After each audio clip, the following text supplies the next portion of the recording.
There's nothing quite like the feeling of biting into a freshly made pierogi, those little pockets of deliciousness that are loved all over the world. But have you ever wondered who invented these bad boys and how they made their way into our hearts and stomachs? Join us as we take a delicious bite out of history and find out exactly what makes pierogi so pierogi. We'll start with the basics. Pierogi are basically dumplings, those soft, squishy balls or half-moons filled with tasty things like potatoes, cheese, sauerkraut, fruit and more. The word pierogi actually means plural in Polish, because let's be real, nobody eats just one. Now, pierogi-like dumplings have been around since ancient times.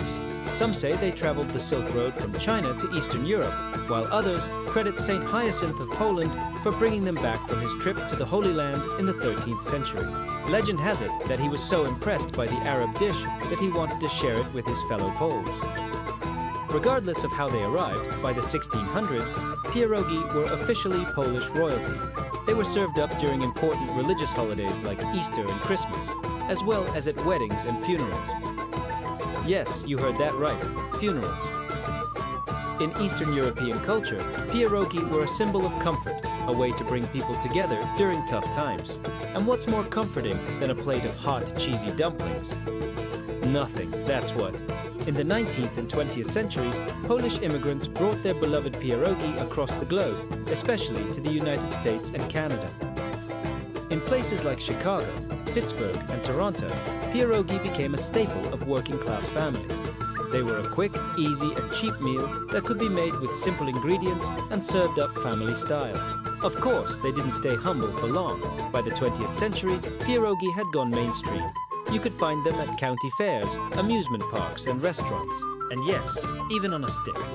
Today, pierogi are more popular than ever. And while you can get store-bought frozen ones in the grocery store, many people still make them by hand.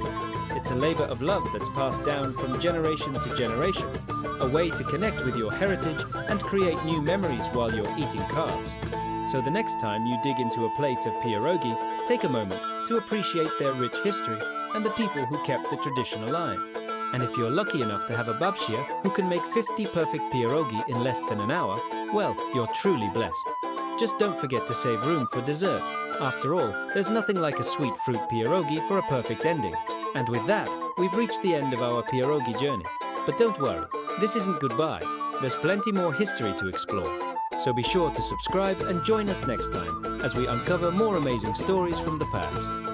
Until then, keep learning and stay curious.